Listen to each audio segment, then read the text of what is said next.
All right, we're off and running. Charles Moscowitz here, live Monday through Friday, 12 to 1 p.m. Eastern Standard Time. Thanks for joining me, everyone. Adam Korzeniewski is my guest. He is a former Trump Administration Treasury Department official, Marine Corps veteran. I want to talk a little bit today, Adam, about the business of the weather conditions in Texas and how it's affected the infrastructure there. I think there's a lot of information swirling around about this, some of which may not be quite accurate, but we do know that there's a humanitarian crisis right now in Texas in terms of the people not having power, not having water.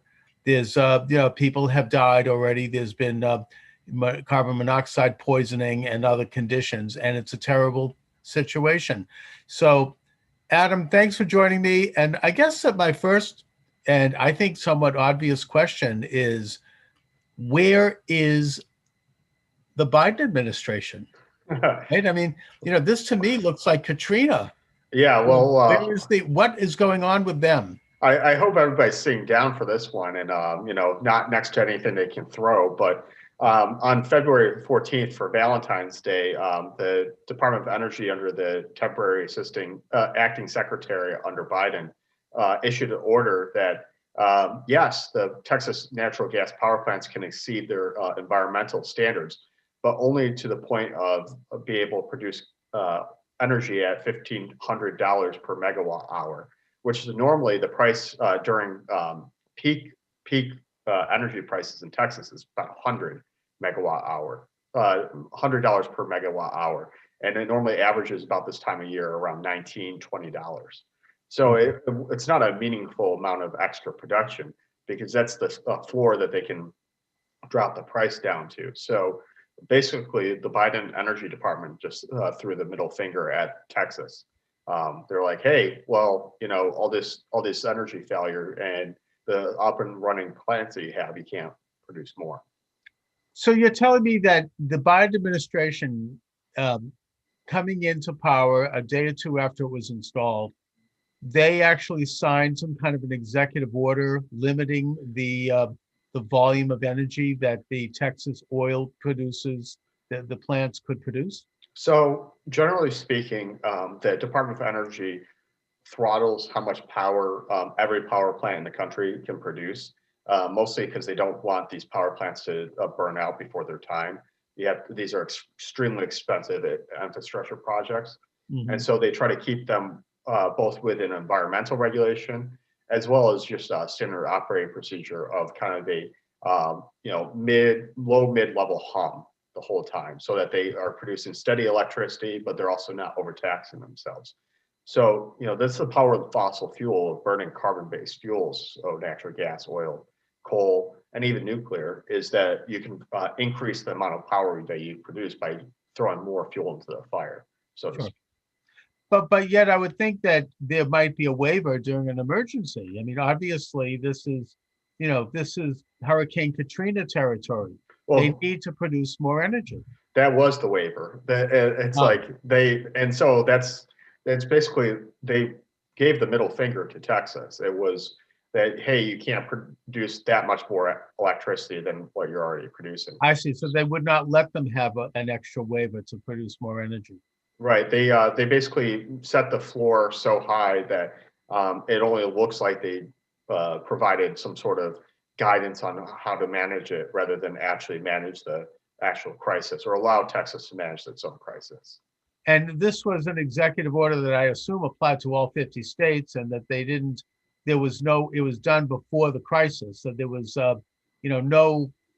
no advance anticipation of the consequences. Yeah, that's true. So the Energy Department does regulate power output in some ways across the entire country, but this is after the crisis has begun. This was February 14th. I'm discussing is literally Valentine's Day. The Biden Energy Department said, "Hey, you can produce more power, Texas, but not too much. Like you can't get those natural gas generators burning so much energy." That's incredible. So they already knew the crisis was at hand, and yet they put this brake on Texas, and told them you can't produce more energy to deal with the emergency. Absolutely. And at that point, ERCOT, who's the manager of the Texas power grid, so Texas actually has its own power grid because it's so Right, big. right. And they didn't know how much damage was done to the windmills by this point because it's still cold enough that that they haven't thawed. So Hmm. like there was a real question of whether or not they would be able to produce as much power with the windmills that they were expecting. And so there's like a lot of contingencies, a lot of emergencies that they're trying to go through. Hmm. And the Biden Energy Department is like, well, it's too early to tell. Meanwhile, you saw energy prices spike, to five, Yeah. 6 figures. And that was because of the Businesses. fact that there was not enough energy being produced to meet the emergency needs. So thus the price goes up. But if Yep. they had not put in this special order and they allowed the state to function in terms of increasing production to deal with the emergency, there wouldn't have been an increase in price. Absolutely, and that's the thing too, is that this is almost beyond partisan politics. This is spite, and this is the reality. Is like you look at it, ERCOT is a semi-independent agency. It's a one of those like permanent bureaucracies that we kind of don't like, but it's also at the same time it's one of the ones that kind of have to be semi-independent because it's a field of experts who know how to run Texas's power. And they have so like it's not the governor who asked for it. It's a independent regulatory and energy agency that is a technically a nonprofit was asking for it, and these are supposed to be the experts on Texas's power grid and power needs. So then they basically did this because they don't like Texas for being a blue state. It was strictly out of spite. Right, and this is kind of like goes into what we sort of talked about last time, which is this policy of deindustrialization and this policy of eroding America as it was, a great power nation which could produce its own things. And this is the kind of stuff that they love to do, which is if America can't produce its own material goods, if you can't rely on the power grid, like that's the reason why the Soviets and the Soviet satellite states couldn't really like compete with the United States, is that they just couldn't keep up with the energy demands. And this runs hand in glove, of course, with the cancellation of the XL pipeline and the rejoining of the Paris Climate Accord and all the rest under the guise of so-called, climate change. This is an attempt to shrink the American footprint in terms of our energy independence, and at the same time give a wink and a nod to communist China and Russia and India and other countries to let them go ahead with their dirty energy. Now, Absolutely. I also was surprised to find out that Texas has a pretty large percentage of their energy does come from wind and solar energy, probably bigger than Massachusetts, my own home state. I think it was something like 10 to 12%. And talk about that and talk about whether or not the wind and solar aspect of their energy, total energy grid is functioning in this emergency. Absolutely. So Texas's wind is roughly, like you said, 10 to 12%, but at different parts of the time of the year, the energy output actually could go up to almost a quarter of Texas's total daily energy input, which is it's more they try to throttle back the fuel whenever the wind is outperforming, which is just kind of like normal operational standards when you get free energy, basically. The idea is. But so the wind problem is a hugely complex one, and this is why President Trump, I keep calling him the president still, it's a habit I have to get out of. Once a president, always a president. Exactly. President Trump saw these giant windmills, and saw it's a real estate deal, real estate play, not an energy play. And he Okay. was immediately skeptical. And that's like a lot of people gave him such a hard time about it. Well, there's so much easy money out there, especially in a place like Texas, just to produce windmills on agricultural or former agricultural land. And so they just pop those up on there. And Texas's energy market's fairly deregulated, so the standard is not quite as high for something with windmills, because for the most part they kind of just like, oh, we're going to protect ourselves by producing more. But most of the windmills are concentrated either in West Texas or in the Gulf of Mexico. And Okay. so if there's a storm that hits, that means they actually, like a big enough storm, it actually wipes out significant chunks of it, which is what happened to West Texas and Winter Storm Uri. And it's a very dry climate. And so then this really wet, wintry mix of rain and snow, as everybody from the Northeast is familiar with, it's worse than the snow, comes in and freezes the wind turbines. And this is actually similar enough in a way to what was happening in California in 2020. California is more dependent on solar than wind, and they had the problem of the solar panels were working fine. The problem is that in the summer, the energy demand was just so high, it was out of control high, that you can't produce incrementally more energy out of renewables. These are things that operate fine when they're installed during normal operating procedures. But the power of burning things is that you can just burn more to produce more energy for the most part. Right. I mean, they're dependent on the atmosphere. I mean, obviously, solar energy isn't going to work at night, and it's not going to, you can't increase it. It just has, and if anything, it's probably decreased by weather conditions. And same thing with wind. It depends on whether or not there's any wind. I mean, here in Boston, where I am, there's a big windmill on the Southeast Expressway, and I used to drive by it twice a day going because I had a job on the South Shore, and very rarely did I see it move.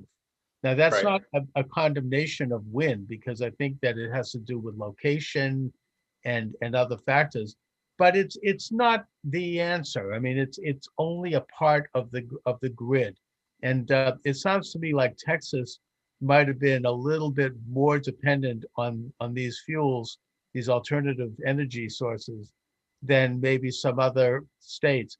Now, I want to ask you, I don't know if you have any background in energy, but it's just a kind of a, maybe sound like a dumb question, but can can energy from like a wind turbine or from a solar panel, can it be stored, or is it simply, does it have to be spent at the point of production, at the point where it happens?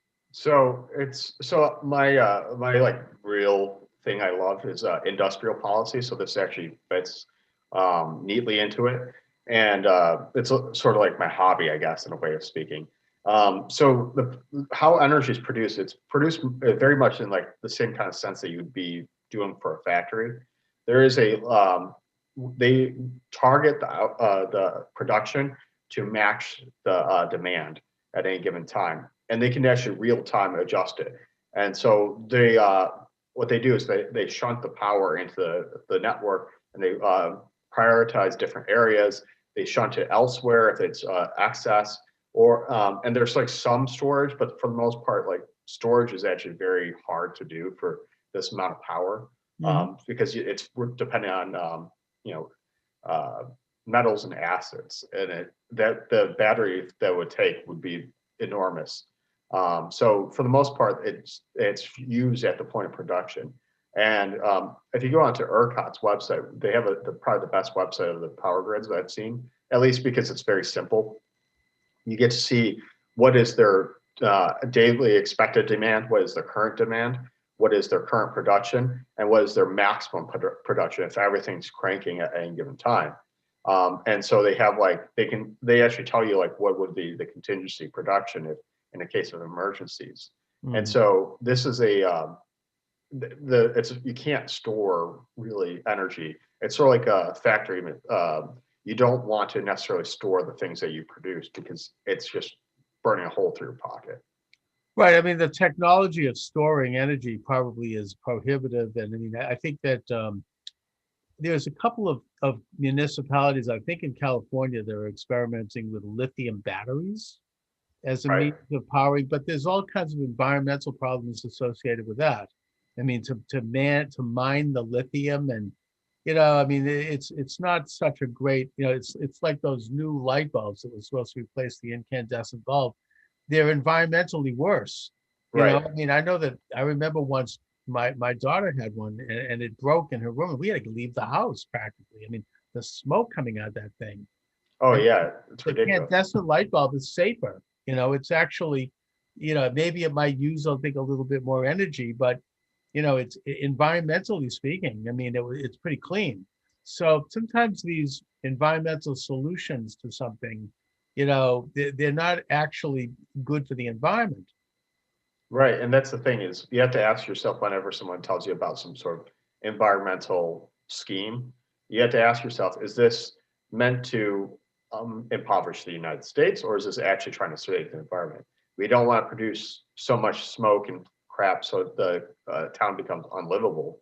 At the Right. same time, it's, when you produce lithium batteries, what's happening? Well, in a third world country somewhere, they're using child labor to mine that out of the ground because the United States both refuses to do rare earth metal development and mining itself.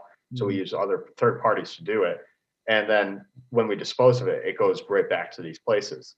So it's this kind of neoliberal, bleeding heart way of like British imperialism in like a very abstract sense. It's the perfect way for a Californian to feel good about exploiting labor overseas. I see. So they don't care about having slave labor in China or Indonesia, Right. like what Microsoft frankly does. I mean, to create the smartphone. Um, the so thus we have an emergency in Texas. People are in trouble. They're cold. They're suffering. They can't get food and water. Everything is coming to a halt. Has the federal government, putting aside whether or not they prevented Texas from producing the extra energy, what are they doing now? I mean, I remember that President Trump was criticized when a hurricane hit Puerto Rico, even though he went down there. They got money to the place. I mean, they actually ultimately were praised by the Puerto Rican government. But the media totally was, I mean, oh, this is uncaring and cruel. And they blamed him, just like they did to Bush and Katrina, putting aside the fact that the governor there, who was a partisan Democrat, refused to call him and refused to call out the FEMA because she said, "Oh, we can handle this ourselves," until it was too late. What is going on now with Texas from a public policy standpoint? Have they Well, called Biden and asked for help? Are there any efforts on the part of the federal government on the ground? yeah. So Governor Abbott asked for a declaration of a statewide na- uh, uh, I'm sorry, disaster for Texas. Yeah. And the Biden administration didn't grant it. They granted it on the most affected counties, which, like you can argue from the perspective of Texas is basically a small country, and well, it's actually a very big country in of itself. Sure. That they have the resources to manage it, which, I don't, that's not my stake. I'm not a Texas partisan. So, but at the same time, is for the most part, it's being relatively ignored. Um, Well, it's uh, also a statewide issue. It's not just certain counties. Is that right. And that's the thing is if this happened to a different power grid, like the East Coast power grid, which is the largest one in terms of geographic space, it's broken down to several different ones to include the Quebec one, in um, which manages the greater Boston region. If they happen to there, you'd have federalization of all state assets and like kind of and a general being appointed to take charge of the logistics situation because of the fact that it would be cross state lines and that there'd be so much outcry from Democrat donors. But that's the thing is the fact that Texas basically has its own power grid because of its raw size allows the Biden people to have it both ways. They can look like they're doing some stuff to help out, but at the same time they can really kind of nerf any sort of real response. so? In other words, they haven't really accepted the governor's request for a statewide emergency. They've only authorized it in certain counties. Now, Yes, in the majority of counties, not the whole entire state, but okay. I mean, there's still real questions like what other damage did this winter storm did? Because with the power being out, basically, pardon me, across most of the major urban centers in these states, well, we hear about that because urban centers have a lot of infrastructure and a lot of news people, and anybody who's lived around journalists know that they love to report on things outside the window. right? Right. But Texas produces a lot of crops and cattle, and we don't know what the impact of any of that is. Like, especially like it's not so much like the adult cattle, like a adult longhorn, but like a calf. Calves are very susceptible to freezing to death, and that's tomorrow's food, and that's tomorrow's various other crops and products. We don't know what the full extent and impact is of this winter storm, and the fact that electricity was down for so long across the state. We don't even know how far, really. Like, I'm sure Texas knows, but at this point, like, there's no real hard reporting, numerically speaking, on how many counties, how many households, how many acres of farms, what is the total impact of the power outage? Who was actually, how many people had no power right now? And that's the thing, is like we won't know. This could actually go up into hundreds of billions of dollars, especially if we did experience cattle failure. I mean, that'd be Oh, absolutely. catastrophic. Yeah, I mean, the broader impact of this, not only on people but on the economy, is probably huge, and it's not known, and we certainly know it's going to be major. So once the state of emergency was accepted in the select counties in Texas, what has the federal government done? I mean, I mean, I remember the criticism that the Bush administration had over Katrina, the daily shrill media about that. He doesn't care about people.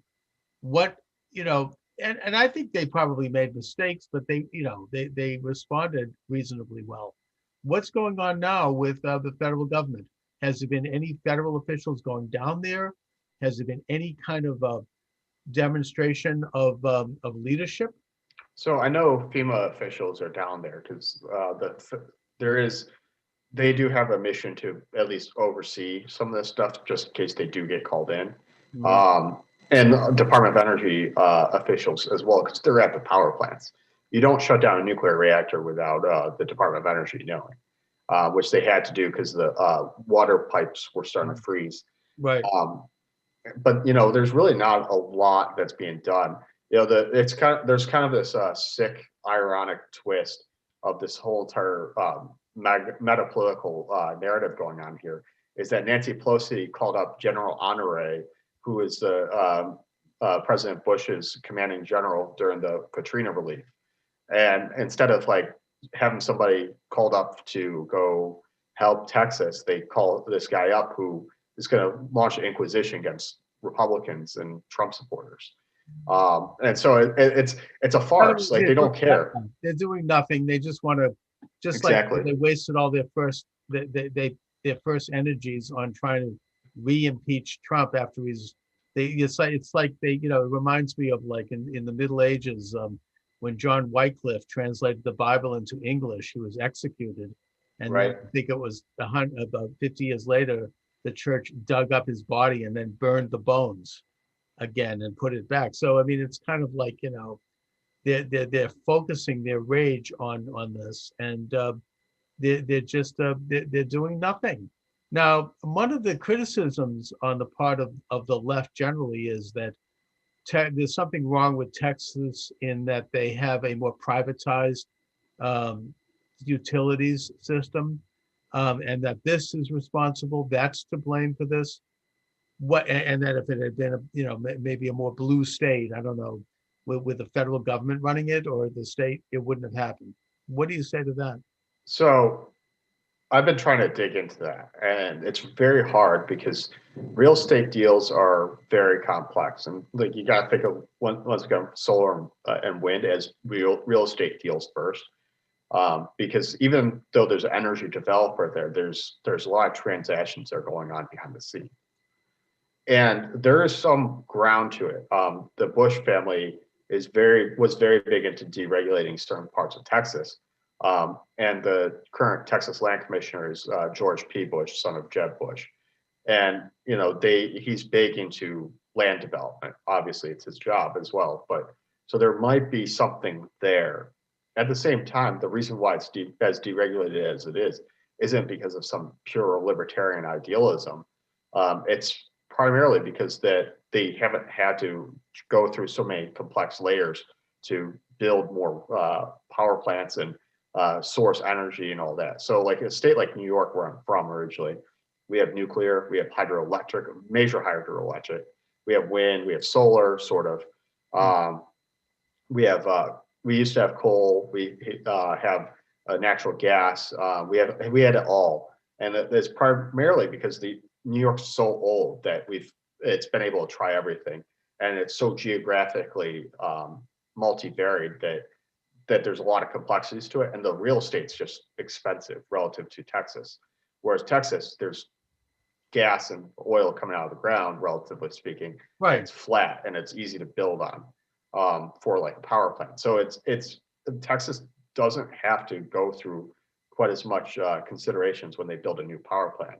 Like in where I'm from in upstate New York, half the year is like frozen over. So you would have to like really think about like, okay, can I actually fuel a power plant with coal or natural gas using a train line back and before pipes were a big thing. And that's half the year when it's like 10 feet of snow. Well, that's not really a consideration they have to have down in Texas. So that's really kind of the sneaky way of why wind as real estate investment in Texas is so pernicious, is that, well, because it looks good, people get kickbacks. A lot of politicians benefit, both Democrat and Republican.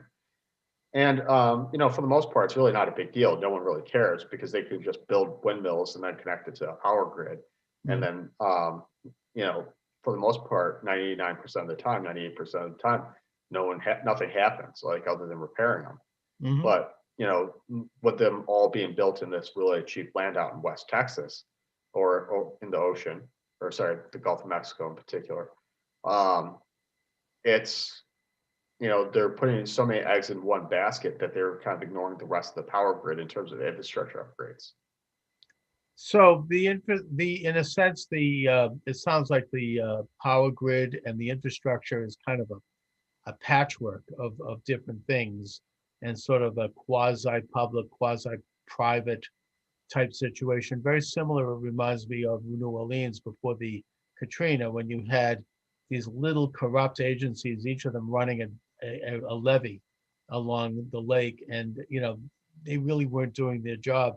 So Adam, what do you think going forward, as someone who has a background in public policy and economy and government, what do you see as a prescription going forward for a state like Texas, or for any of the states? Well, Texas really needs to lead the way here because they do have the resources to actually do it. And also they have the population power. They have a lot of things going for it that a state like California can't do because it refuses to do it. And a state like, you know, somewhere in like any other state just doesn't have the sheer size to do it because it's, like I said, it's basically a country in and of itself. And upgrade the infrastructure.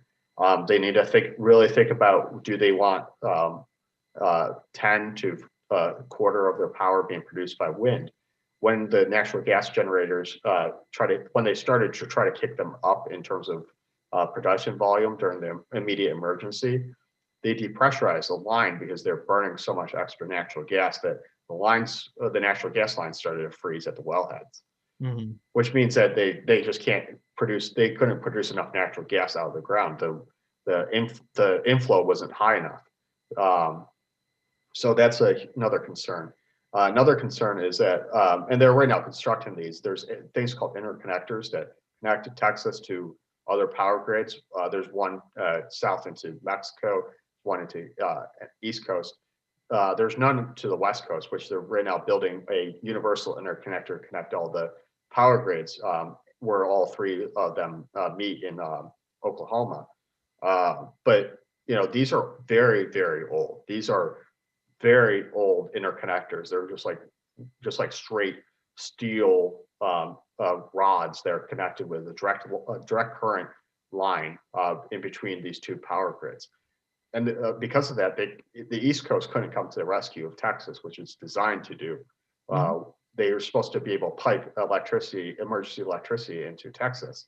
But because these lines are so old and the East Coast couldn't spare too much power, and if they spared too much power to Texas, they could have blown the whole entire system. It becomes a real national security interest. And I know a lot of people have discussed it in the past, but we have to be serious about infrastructure upgrades. The United States was built as it became an industrial power and became the global power in the world, because of our willingness to do what's called internal improvements. So That's build. right. I mean, that's the old American plan from the 19th century. I mean, canals Exactly. and bridges and interstate infrastructure. And I think in the United States, a lot of that's gotten old. Both political parties have tried to give lip service to doing it. They've thrown money at it, including Trump, and they really haven't done it. Right, and that's true. We got the closest in the Trump administration. There was just no congressional interest in it, really, Right. and that's half the battle. Same thing with our attempt to onshore manufacturing debt. We need like a domestic finance bank to help provide loans for that. We need to rethink how the U.S. government is structured currently in order to get these things done, because otherwise they won't get done. And this is what they want. They want to deindustrialize the U.S. Well, I mean, even like I remember during Obama's first year, they talked about the so-called stimulus paying for these quote shovel-ready projects, right? Most of the Right. money went to governments. I mean, it was all very corrupt. It went to shore up state governments, particularly liberal state governments, like my own state of Massachusetts at the time, because of their shortfall due to the mortgage crisis and the Wall Street implosion. So the money basically went to Wall Street, and it Yep. went to keep state and local and federal agencies and governments humming along at their present levels. Very little of it actually went to building structures, and with the shovel ready. I know like there was one project that I kind of watched in Quincy, which is a suburb of Boston. It's actually where I'm from, and they did build a bridge, but it took something like 5 years. I mean, to do something that probably could have been done in 6 months. Of And course. there's a lot of, I mean, I assume there was a good deal of graft involved in that, and money going to, basically to political offices. And so, I mean, in a way, like we're corrupted by so many layers of government that really just basically protects its own and protects each other, and you don't have any actual functioning things going on the ground.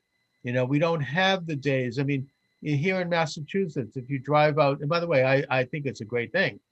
You drive to the Cape Cod, you cross the Cape Cod Canal. The two bridges were built in 12 months. They were during the FDR administration, which did a good job with that. There was no red tape. They just did it. I mean, they put it together. You can't get that now. That would have taken 12 years to build those bridges now. Right. Right. Well, there's part of the problem with the Republican Party, since I'm coming from the Republican Party on this, is there's an unwillingness to use government. There's a lot of ways to functionally push through red tape, and one of them is just using the powers of the federal government, like the existing powers. The United States government became the manufacturing powerhouse during World War II by fiat and executive order. So we don't have to go absolutely ham on it, but we can just kind of force certain things along. And that's Right. sort of what happened with the border wall project. Is once they figured out the ways to get it done, is like it started getting done basically overnight, because they could find preferential contractors and just immediately deal with them through the defense acquisition process. And all of those things have now come to a halt. I mean, the border wall, they have these incredible, treated steel plants where they've got all of the material ready to go. All of that now is just going to sit there and collect dust. And how many tens of thousands of people are going to be out of work while the border continues to be wide open for drug dealers and for criminals and for every other kind of trafficker. And likewise with the XL pipeline, instead of, all the infrastructure is now going to sit there collecting moss and rotting. It'll never be able to be rehabilitated. And immediately you got I think it was 12,000 people out of work overnight. Plus, if you add up the whole economic impact, you're talking like hundreds of thousands of people who would have been employed as an ancillary to that project. And instead, the oil is going to be shipped across the border by train and truck, and then probably enriching some big Democrat donor. In fact, I know it is. I'm not going to mention his name. And just putting money in the pocket of these big oligarchs and these fat cats. Absolutely. And that's the thing is they're, going right back to what I've been saying the whole time.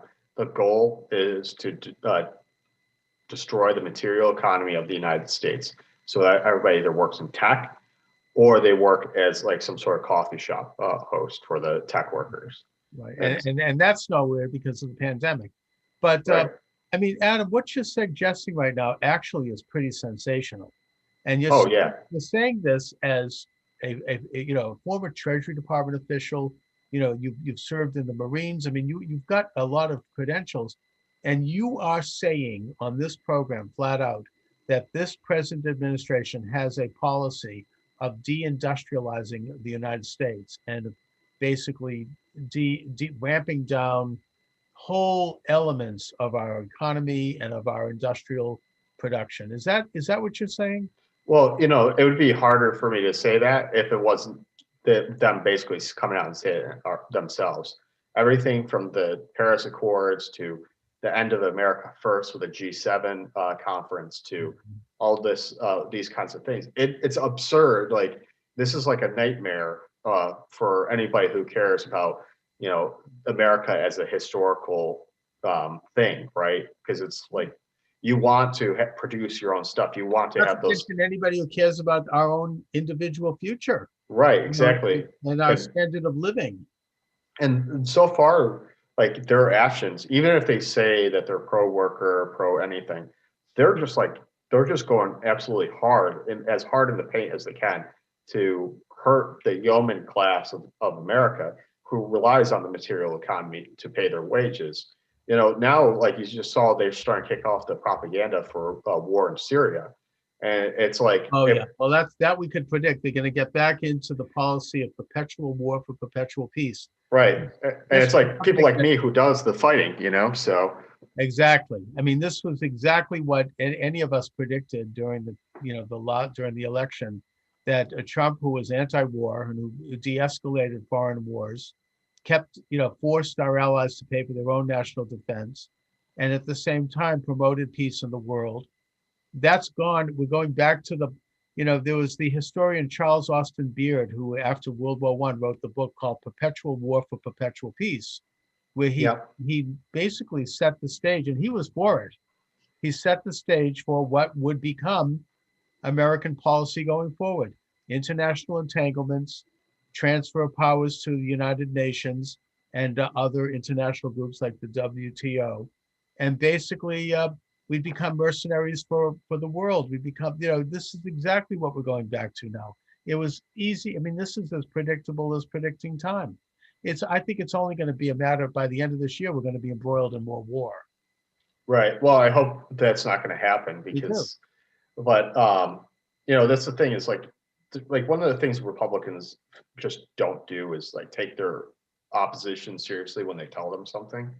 It's like they just tell you straight up what they're going to do to your face. They're that stone cold that they can just go ahead with what they tell you and just go ahead and do it. And it's something that I think they're too, like, I guess, nice in a way to, like, a way of saying to not understand it. It's like they tell you just straight up, like, hey, like, we're going to turn you into what we did to the British economy, which is financialize it and make it completely dependent upon foreign import. We're going to, and we're going to send troops to Syria. We're going to try to engage in saber rattling with Russia. But at the same time, we don't care about the sovereignty of Poland. And it's just like, what? So like, you're telling me like you're playing all these like little games of shifting people on the board. It's very sociopathic. And like, I wish I could be wrong about this deindustrialization stuff, but I mean, they've been in office for, Jesus Christ, I guess, part of my language, I guess like 30 days at this point. And what have they done? They've gone absolutely nuts on industrial infrastructure, energy, everything. They've gone out That's of the their first thing way they to did. destroy. The day they stepped in, they already are deindustrializing the country. That whether they are consciously trying to do that or not, that is de facto exactly what's happening. And it's pretty troubling. I mean, I don't know. We assume that people by nature assume the best, but yet because we can't get our mind around somebody who has an alternative motive, but that does seem to be what's going on here, and it's wrong. And what do you think, Adam, in terms of, not to get to veer off a little bit? We talked about how they're screwing Texas and how they're the media is basically kissing up to them and not reporting on this. Instead, they help them finish the sentence. Everything is fine. Um, but where do we stand, both as Americans and in other countries in the world, in terms of the genuinely progressive nationalist movement, the development of strong, sovereign national states that operate in the interest of their own people and in concert with other strong national states who likewise are operating in the interest of their own people? Where are we with that? Because it's obviously under assault. We've obviously had some major setbacks. We've had, I don't want to talk about this because I'll get banned on YouTube, but we've Right. had a very unusual election with some rather unusual developments from that, which were a setback to the people. So where are we now with everything? Well, so in terms of our side of things, we're still kind of still shaking off the rust of the last 5 years of not really building institutions ourselves and like not really writing about this enough. But at the same time, it's like now, I mean, I can talk to people who are fairly high level. I mean, I got hired into the Treasury Department under the Trump administration. Like, we're not doing terribly, like this is when I tell people about what Henry Clay said, they're like, wow, that's amazing. Like, I totally agree. And I can go to in front of very high level people and explain it, and they agree. On the other hand, I think the other side's desperate. They realize that they've been losing in a way that they thought weren't going to lose at all. They thought no matter who was in charge that they would still get their things through. And like I'll admit it, like we didn't get enough done in that first 4 years. But at the same time, he was still the most anti-neoliberal president since Ulysses S. Grant, and that scares them. And the fact that like you have Macron at least speaking to the rhetoric of it is pretty good. Pretty good sign that they're the people who are using it as a way to using neoliberalism as a way to become powerful are at least willing to adopt the rhetoric at the same time. And the people who are true dyed-in-the-wool neoliberals are actually terrified of the consequences of what has been reopened, which is the American system of political economy, a national spirit that founded America and founded a lot of these countries across the globe. And there's no their problem is that they're using China as a way to loot and occupy a lot of these countries. And the thing is, we can just look at China and be like, wow, these guys are ultra nationalists, like in a way that's like would be, like 10 years ago, 20 years ago, we find abhorrent to actually deal with them just because like kind of this soft racial supremacism. Now it's like it's okay because it's progressive, right? And so we just have a counterexample of like who should we be like, and then the Chinese just tell us that they read our books. They've read Hamilton, they've read Clay, they've read Abraham Lincoln, and it's like, why don't we just they're implementing the American policy when we're moving away from it. Exactly. And I think there's definitely hope, and I think we're going to win just off the fact that people who agree with us tend to have kids, and the people who disagree with us tend to have no kids. We'll eventually outlast them. But yeah, unless you count the massive influx of cheap labor, right? Which that combined with leftist organization these things are taking over states. And then, of course, you have improprieties. I don't want to say what they are, but we know Right. what they are. And they have to do with governments changing over to new governments. We have to be careful here because in this banana republic now, you can't criticize the government in certain ways. Right. And which, of course, begs the question, is this their last gasp now that they have installed themselves into power?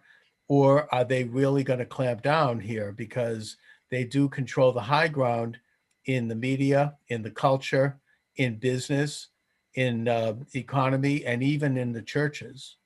I think for us, this is the end of the beginning, like our end of our beginning, and like we have a lot more road to go. For them, like they are seeing the potential, they're potentially at the beginning of their end. And so like they'll still have multiple comebacks. They're resilient, they're merciless. At the same time, though, the reason why they're cracking down so hard, the reason why they're digging up old generals to run their inquisitions, the reason why that they're going so hard on making the military less effective as a military force, but more as a militarized police force, is because of the fact that they're actually scared of it. Like the thing that was, I can't say this on air. One of the decent outcomes that have occurred from an event that occurred probably 40 something days ago was a lot of members came out and said that they were terrified of the National Guard defending them, right? Which is absurd if you're a normal person, because you're like, I know National Guardsmen, they probably are just trying to stay warm the whole time while they're there. Right. It's friggin' cold. But they're afraid of the uniform. They're afraid of the flag. They're afraid of like regular people being too close to them.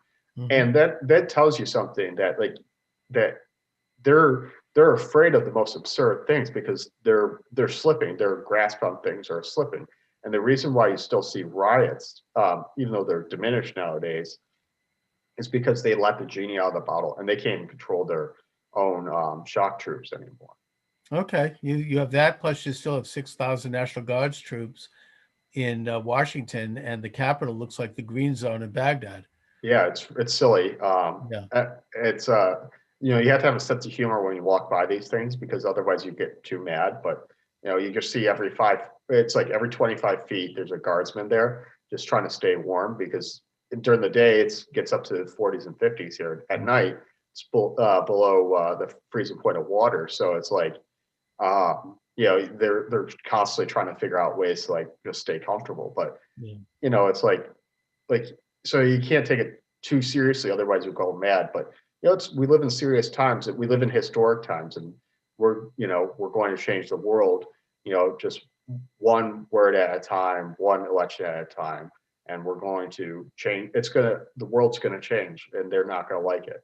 Right, and we also have to learn from mistakes, and we have to learn from certain things that happened using certain machines in this last election that might be reformed. I don't want to go into that again because of the junta. Right. Adam Korzeniewski, where can people get more information about you and your work? Do you want to give out any websites or anything like that? I still don't have a website yet, and I've been slacking on that. But I'm on Twitter at RealAdamK. So pretty simple. All right, Adam. Listen, let's stay in touch. I really appreciate it as always. Thank you.